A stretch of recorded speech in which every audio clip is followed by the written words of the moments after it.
YCP పాలనలో నష్టపోయిన paper mill కార్మికులకు కూటమి ప్రభుత్వం అధికారంలోకి రాగానే న్యాయం చేస్తుందని మాజీ కార్పొరేటర్ మొకమటి సత్యనారాయణ, కార్మిక నాయకుడు దుత్తరపు గంగాధర్ అన్నారు. సోమవారం ఆయన మిల్లు కార్మికుల సంఘాల నాయకులతో కలిసి వారు మీడియాతో మాట్లాడుతూ గత 5 ఏళ్లు వైసీపీ పాలనలో మిల్లు కార్మికులకు అగ్రిమెంట్ చేయకుండా నిర్లక్ష్యంగా వ్యవహరించారని, వారి వర్గ పోరుతో కార్మికులకు తీరని అన్యాయం చేశారని మండిపడ్డారు. City MLA Adireddy Srinivas, MP Daggubati Purandeswari, మంత్రి కందుల దుర్గేష్ తదితరులు మిల్లు కార్మికుల సమస్యను ముఖ్యమంత్రి చంద్రబాబు నాయుడు, ప్రిన్సిపల్ సెక్రటరీ దృష్టికి తీసుకువెళ్లి వారికి న్యాయం జరిగేలా కృషి చేశారని ఆయన అన్నారు. త్వరలో మిల్లు గుర్తింపు యూనియన్ ఎన్నికలు, మంచి అగ్రిమెంట్ కూడా జరుగుతుందని ఆయన తెలిపారు. ఎప్పుడైనా టీడీపీ హయాంలోనే మిల్లు కార్మికులకు మంచి అగ్రిమెంట్ జరిగిందని, ఎన్నికలు కూడా జరిగాయని అన్నారు. వైసీపీ నాయకుల మధ్య విభేదాలు పేపర్ మిల్ కార్మికులకు నష్టం కలిగించాయని, దీక్షల పేరిట ఒక వర్గం నాయకులు కూర్చోవడం, లేచిపోవడం వెంటనే జరిగేవని, కార్మికులకు అప్పుడు ఇప్పుడు కూటమి వైసీపీ నాయకుల వల్ల ఎలాంటి మేలు జరగలేదని స్పష్టం చేశారు. వైసీపీ నాయకులు సూట్ కేసు నాయకులని, కూటమి ప్రజా ప్రతినిధులు అలా ఎప్పుడూ సూట్ కేసులకు ఆశపడరని ఆయన అన్నారు. మిల్లు సిఎస్ఆర్ నిధులు నగరంలో అభివృద్ధి పనులకు ఖర్చు చేసే విధంగా ఎమ్మెల్యే ఆదిరెడ్డి శ్రీనివాస్ కృషి చేస్తున్నారని ఆయన గుర్తు చేశారు. ఈ సంగతి ప్రజలకు, మిల్లు కార్మికులకు తెలుసునని ఆయన అన్నారు. 5 ఏళ్ల వైసీపీ పాలనలో కార్మికులకు ఎలాంటి అగ్రిమెంట్ చేయలేకపోయారని, ఇప్పుడు కూటమి ప్రభుత్వం కార్మికులకు 5,800 రూపాయలు జీతం పెంచిందని, ఇదంతా ఎమ్మెల్యే ఆదిరెడ్డి శ్రీనివాస్, ఎంపీ దగ్గుబాటి పురంధేశ్వరి, మంత్రి కందుల దుర్గేష్ చొరవతో జరిగిందని అన్నారు.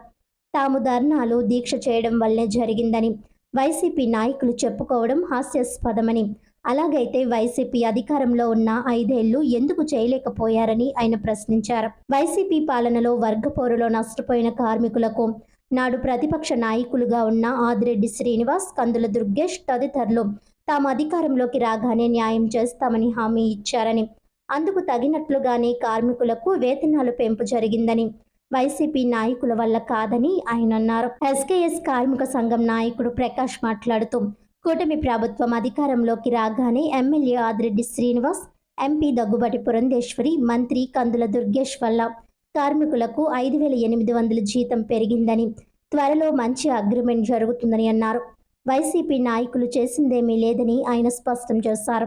2024 ఏప్రిల్లో తాము సమ్మె చేస్తుంటే ఎన్నికల ప్రచారానికి వచ్చిన జగన్ కార్మిక నాయకులను తన బస్సులోకి పిలిచి మిల్లు కార్మికులకు ఇప్పటికే జీతాలు ఎక్కువ అని, సమ్మె చేస్తే మిల్లు మూసేస్తారని అనడం వైసీపీ నాయకులకు గుర్తులేదా అని ప్రశ్నించారు.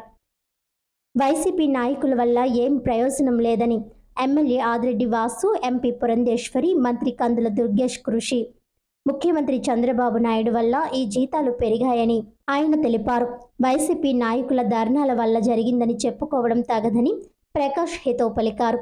కార్మికులకు 3 సంవత్సరాల 6 నెలలకు ఒకసారి అగ్రిమెంట్ జరగాలని 2019లో అప్పటి మంత్రి పితాని సత్యనారాయణ హయాంలో అగ్రిమెంట్ చేశారని, తర్వాత వచ్చిన వైసీపీ పాలనలో ఆ పార్టీ ప్రజా ప్రతినిధులు కార్మికులను గాలికి వదిలేశారని, పరంపర కార్మికులకు కూడా న్యాయం చేయలేకపోయారని ఆయన విమర్శించారు. కూటమి అధికారంలోకి వచ్చాక ఎమ్మెల్యే ఆదిరెడ్డి వాసు పరంపర కార్మికులకు కూడా న్యాయం చేశారని ఆయన చెప్పారు. మీడియా సమావేశంలో మిల్లు టీఎన్టీయూసీ ప్రెసిడెంట్ ఎం బోసు, కార్యదర్శి కె రమణారావు, కార్మికులు కళ్యాణ్, సురేష్, ఎన్ విజయ్, అశోక్, ఎం మహేష్ తదితరులు పాల్గొన్నారు. గవర్నమెంట్లో ఎలక్షన్ కానీ, అలాగే కార్మికులకి రావాల్సినటువంటి జీతాలకు పెరగవలసినటువంటి అగ్రిమెంట్లు కానీ ఏమీ జరగకుండా వైసీపీ గవర్నమెంట్ 5 సంవత్సరాలు కూడా చేయకుండా ఉండిపోయింది. చేయకుండా ఉండిపోయారు. అలాగే ఇప్పుడు ఏదైతే కూటమి ప్రభుత్వం వచ్చిందో టీడీపీ, అలాగే జనసేన, బీజేపీ, వీళ్ళు మంచి ఎప్పుడు కూడా కార్మికుల తరపున మంచి అగ్రిమెంట్ చేస్తూ, అలాగే ఎప్పుడు జరగవలసిన ఎన్నికలు అప్పటికప్పుడు జరుపుతూ, ఇన్ టైంలో జరుపుతూ ముందుకు తీసుకెళ్తున్నటువంటి ఈ గవర్నమెంట్లో మళ్ళీ 5 సంవత్సరాలు అయిపోయిన తర్వాత వాళ్ళ గవర్నమెంట్లో ఏదైతే జరగలేదో అవన్నీ జరుపుతూ మా గౌరవ ఎమ్మెల్యే గారు ఆదిరెడ్డి వాసు గారు, అలాగే కూటమి నాయకులు దుర్గేష్ గారు, పురంధరేశ్వర్ గారు, అలాగే బలరామకృష్ణ గారు, మన జిల్లాలో ఉన్నటువంటి అందరు నాయకులు కూడా ముఖ్యమంత్రి గారితో మాట్లాడి, సిఎస్ గారితో మాట్లాడి అక్కడ మీటింగ్ ఏర్పాటు చేసి మంచి వాతావరణంలో మళ్ళీ ఒక అగ్రిమెంట్ చేయడానికి ముందుకెళ్తున్నారు. కానీ ఈ లోపల గత 5 సంవత్సరాలు ఏ విధమైన అగ్రిమెంట్లు చేయకుండా, అలాగే ఎలక్షన్లు జరపకుండా, వాళ్ళు ఏదో వాళ్ళకు ఉండేటటువంటి లోపాకాయ రాజకీయాల్లో ఎవరో ఒకరు రావడం, కూర్చోవడం, వాళ్ళని లేపేయడం, మళ్ళీ పెద్ద ఆదినాయకులు ఫోన్ చేసి లేచిపోవడం, ఇలా జరిగిందే తప్పించి కార్మికులకి ఎవరికి కూడా మేలు జరగలేదు. మీడియా మిత్రులందరికీ నమస్కారం. ఏదైతే గత 5 సంవత్సరాల నుంచి పెండింగ్లో ఉన్నటువంటి కార్మికుల కనీస జీతాల గురించి అగ్రిమెంట్ పెండింగ్లో ఉంది. దాని మీద ఇప్పటికొచ్చి ఏ వైసీపీ నాయకులు కూడా దాని మీద స్పందించిన దాఖలాలు లేవు. గత ప్రభుత్వం 5 సంవత్సరాలు పనిచేసిందండి. 5 సంవత్సరాల్లో కూడా ఏ వైసీపీ నాయకులు కూడా మిల్లు దగ్గరికి వచ్చి కార్మికులకి భరోసా ఇచ్చింది అయితే ఏనాడు లేదు. అప్పుడు ఏదైతే మన ప్రతిపక్ష నాయకులు, అంటే ఇప్పుడు ప్రజెంట్ ఎమ్మెల్యే గారు కానివ్వండి, మంత్రి గారు కానివ్వండి, లేదంటే ఎమ్మెల్సీ గారు కానివ్వండి, వీళ్ళు వచ్చి వాళ్ళ సమక్షంలో మాకు రేపు పొద్దున వచ్చేది మన కూటమి ప్రభుత్వమే, అది వచ్చిన తర్వాత మేము ఖచ్చితంగా మీకు న్యాయం చేస్తామని చెప్పేసి వాళ్ళు మాట ఇవ్వడం జరిగింది. ఆ మాటను ఈ రోజున నిలబెట్టడం జరిగింది. ఏదైతే వీళ్ళకి అగ్రిమెంట్ నిమిత్తం 5,800 రూపాయలు ప్రభుత్వం దగ్గరుండి ఈ అగ్రిమెంట్ని ఓకే చేయడం జరిగింది. ఇది ఖచ్చితంగా ప్రభుత్వం యొక్క చొరవతోనే జరిగింది తప్ప ఏ ఇతర పార్టీలు ప్రమేయం అయితే లేదండి, ఖచ్చితంగా చెప్తున్నాం. ఇంకో విషయం ఏంటంటే, వైసీపీ నాయకులు మేము ధర్నా చేయడం వల్ల ఈ అగ్రిమెంట్ జరిగిందని చెప్పడం జరుగుతుంది. మీరు ధర్నా చేయడం వల్ల ఈ అగ్రిమెంట్ జరిగేటట్లయితే గత 5 సంవత్సరాల్లో మీరు చేసింది ఏంటి? బాగు గురించి మీరు ఒక 3 రోజులు కేటాయించలేకపోయారా మీ ప్రభుత్వంలో? అప్పుడే 3 రోజులు మీరు ధర్నా చేసి ఉంటే ఈ అగ్రిమెంట్ అయిపోయేది కదా. ఎందుకంటే ఇది అవ్వదని మీకు తెలుసు, మీ ప్రభుత్వం చేయదని తెలుసు. ఇప్పుడు మా ప్రభుత్వం చేస్తుందని తెలిసిన తర్వాత మీరు ఏదో పెయింట్లు పాముకోవడానికి గత ప్రభుత్వంలో చంద్రబాబు నాయుడు గారు చేయించిన వర్కులకి మీరు పెయింట్లు పాముకొని మేమే చేసామని ఏ విధంగా అయితే చెప్పారో అదే విధంగా ఇప్పుడు చేయడానికి మీరు ప్రయత్నాలు చేస్తున్నారు తప్ప ఇందులో మీ చొరవ ఎటువంటిది లేదు. ఇంకొక విషయం ఏంటంటే, ఈ నెక్స్ట్ జరిగే మినిట్స్లో కలెక్టర్ గారి సమక్షంలో వీళ్ళకి మంచి అగ్రిమెంట్ జరుగుతుంది.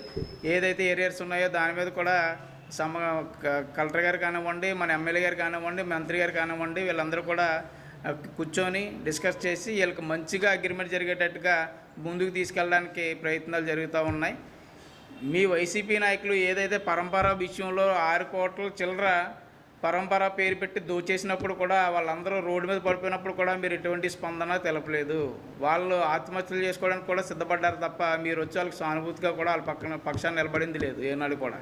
మన గౌరవ ఎమ్మెల్యే గారు ఆదిరెడ్డి వాసు గారు ఆ రోజున వాళ్ళ పక్షాన్ని నిలబడి మీరు కంగారు పడవద్దు, మీకు నేను ఉన్నానని చెప్పి భరోసా ఇచ్చి వాళ్ళతో మేనేజ్మెంట్తో మాట్లాడి, జేసీఎల్ గారితో మాట్లాడి, లేబర్ కమిషనర్ శాసకీరావు గారితో మాట్లాడి వీళ్ళకి ఏదైతే రావాల్సినవి ఉన్నాయో వచ్చేటట్టుగా ఆయన ప్రయత్నం చేసి వీళ్ళకి భరోసాగా నిలబడ్డారు. మీరు ఒకటే మాట చెప్పారండి, మీకు ఆల్రెడీ జీతాలు ఎక్కువ ఉన్నాయి, బిల్లు మూసేస్తే పోతారు అని చెప్పేసి ఆయన వెళ్ళడం జరిగింది. తర్వాత ఆయన వెళ్ళిన తర్వాత ఆయన అన్న మాట చూసుకున్న తర్వాత మేము 24వ తారీఖుని కలెక్టర్ ఆఫీస్లో మీటింగ్ అయితే నార్మల్సీకి తీసిరండి అని చెప్పేసి వాళ్ళు ఎలా చెప్పారంటే 20 రోజుల్లో అగ్రిమెంట్ చేస్తాం, నార్మల్సీకి తీసిరండి, నార్మల్సీకి తీసిరాకపోతే 50 మంది పోలీసుల్ని కలెక్టర్ ఆఫీస్లో పెట్టి అక్కడి నుంచి మాజీ ఎంపీ మాధవీలత కలెక్టర్కి ఫోన్ చేస్తుంటే మీ అందరి మీద బైండ్ ఓవర్ కేసులు ఉన్నాయి, 22 మందికి సంతకం పెట్టి నార్మల్సీ తీసుకెళ్ళకపోతే ఇక్కడి నుంచి మీరు బయటికి వెళ్ళరు అని చెప్పేసి మేము భోజనానికి వెళ్ళాలన్నా, టీ తాతకి వెళ్ళాలన్నా అప్పుడు పౌలు ఎవరన్నా డిఎస్పీని మాకు కూడా పంపించి అంత అరెస్ట్మెంట్ చేశారు. చేసిన తర్వాత అప్పుడు నార్మల్సీకి అలాగే మమ్మల్ని భయపెట్టి నార్మల్సీ తీసుకొచ్చారు. తర్వాత జూన్లో ఎలక్షన్ జరిగింది. మొన్న జనవరిలో మళ్ళీ 2025 జనవరిలో అనుకోకుండా జనవరి 2వ తారీఖున కార్మికులు అగ్రిమెంట్ అవ్వట్లేదని కూర్చుండిపోతే అప్పుడు కూటమి గవర్నమెంట్ నెగ్గిన తర్వాత దీన్ని నార్మల్సీ తీసుకురావాలని చెప్పేసి వాసు గారు, బలరామకృష్ణ గారు మా సెక్యూరిటీ ఆఫీసులో కూర్చొని అక్కడి నుంచి కార్తికేయ మిశ్రా గారు ఫోన్ చేసి మేము నార్మల్సీ తీసుకొస్తున్నాం, అగ్రిమెంట్ ఎలాగైనా సరే 1 నెలలో తేల్చండి అని చెప్పేసి వాసు గారు, బలరామకృష్ణ గారు మా దగ్గర కూర్చొని నార్మల్సీ తీసుకొచ్చిన తర్వాత జూలై అయిపోయింది. జూలై వచ్చిన తర్వాత మళ్ళీ కూడా అవ్వకపోతే అవ్వలేదని అన్నయ్య గారు వాసు గారు చుట్టూ తిరిగిన తర్వాత జూలై 5వ తారీఖున మళ్ళీ కార్మికులందరూ కడుపు మండి స్ట్రైక్లో కూర్చుని పోతే